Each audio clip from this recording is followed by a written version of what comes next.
Supreme court ने उर्दू भाषा को लेकर के एक बड़ी टिप्पणी की है। सुप्रीम कोर्ट ने कहा है कि उर्दू सिर्फ मुसलमानों की जबान नहीं है, भाषा का कोई धर्म नहीं होता है।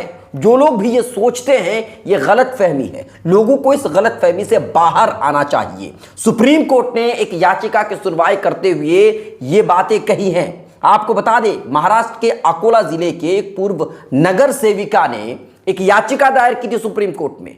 उस याचिका में कहा गया था कि जो नगर परिषद में काम होते हैं वो सारे के सारे काम मराठी में किए जाने चाहिए, उर्दू भाषा का इस्तेमाल नहीं होना चाहिए। जो साइन बोर्ड इस्तेमाल किए जाते हैं उन साइन बोर्ड्स में भी उर्दू भाषा का इस्तेमाल नहीं होना चाहिए। यह याचिका दाखिल किया गया था सुप्रीम कोर्ट में और सुप्रीम कोर्ट ने इस मामले की सुनवाई करते हुए इस याचिका को खारिज कर दिया है। सुप्रीम कोर्ट ने कहा है कि किसी भी भाषा का कोई धर्म नहीं होता है और उर्दू भाषा की अगर बात करें तो उर्दू भाषा सिर्फ मुसलमानों की भाषा है, ऐसा बिल्कुल भी नहीं है। सुप्रीम कोर्ट ने स्टीरियोटाइप जो बना हुआ है कि उर्दू सिर्फ मुसलमानों की जबान है, इसको तोड़ते हुए सुप्रीम कोर्ट ने कहा है कि उर्दू गंगा जमनी तहजीब की एक बेहतरीन मिसाल पेश करती है।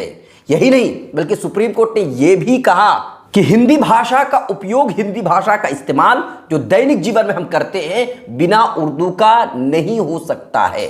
खुद हिंदी भी फारसी शब्द है जो हिंदवी से आया है। ये सुप्रीम कोर्ट ने टिप्पणी की है। हम आपको बता दें कि ये याचिका पहले बॉम्बे हाईकोर्ट में भी दायर की गई थी कि सिर्फ उर्दू का ही सिर्फ मराठी का ही इस्तेमाल होना चाहिए, उर्दू का इस्तेमाल नहीं होना चाहिए, और बॉम्बे हाईकोर्ट ने भी उस याचिका को खारिज कर दिया था।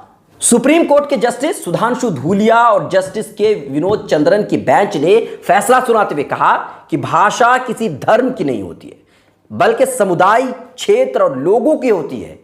भाषा संस्कृति की होती है। कोर्ट ने कहा कि उर्दू भाषा गंगा जमनी तहजीब की सबसे बढ़िया मिसाल है और इसका जन्म भारत की भूमि पर हुआ है। सुप्रीम कोर्ट ने इस भ्रांति पर भी टिप्पणी करते हुए कहा है कि उर्दू को विदेशी या केवल एक धर्म विशेष की भाषा मानना पूरी तरह से गलत है। कोर्ट ने कहा कि हकीकत यह है कि हिंदी भाषा का दैनिक उपयोग भी उर्दू शब्दों के बिना अधूरा है। खुद हिंदी शब्द भी फारसी शब्द हिंदवी से आया हुआ है। कोर्ट ने कहा कि हिंदी और उर्दू के बीच का जो विभाजन है ये औपनिवेशिक काल में धर्म के आधार पर किया गया था, जो आज भी एक बड़ी गलतफहमी के रूप में मौजूद है। उन्होंने ये भी कहा है कि हमें अपने जो पूर्वाग्रह है, जो स्टीरियोटाइप की जो सच्चाई है, उससे टकराने की ज़रूरत है। आइए हम उर्दू और हर भाषा से दोस्ती करें, ये सुप्रीम कोर्ट ने कहा है। आपको बता दें कि इससे पहले कई बार यह कहा गया है कि उर्दू भाषा सिर्फ मुसलमानों की भाषा है या उर्दू भाषा को दाढ़ी टोपी की भाषा मान ली जाती है। उर्दू भाषा पर दाढ़ी टोपी चढ़ा दिया जाता है और मान लिया जाता है कि ये सिर्फ मुसलमानों की ज़बान है। हालांकि ऐसा बिल्कुल भी नहीं है। सुप्रीम कोर्ट की जो टिप्पणी है वाकई लाजवाब है। आगे आपकी है क्या राय? सुप्रीम कोर्ट ने जो कुछ कहा है इस पर आप क्या सोचते हैं? आप कमेंट कीजिए। भाषा को लेकर के जिस तरीके से विवाद बढ़ रहा है, क्या ये होना चाहिए? भाषा और संस्कृति सबकी अपनी अपनी है, क्या लोगों को मिलजुल कर नहीं रहना चाहिए? आपकी क्या राय? आप हमें कमेंट कर सकते हैं। लाइक, शेयर, फॉलो नहीं किया तो जरूर।